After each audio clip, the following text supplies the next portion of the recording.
How to review removed friends history on Facebook Lite. Hello guys, in today's video I'm gonna show you how to review removed friends history on Facebook Lite. First thing, go to Facebook Lite.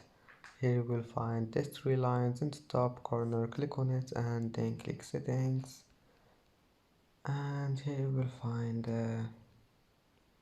activity log, and now just click connections and then click removed friends.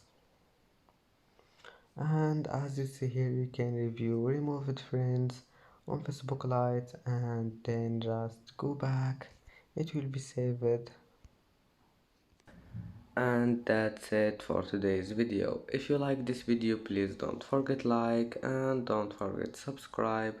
And thank you for watching this video until the end, and see you in the next video.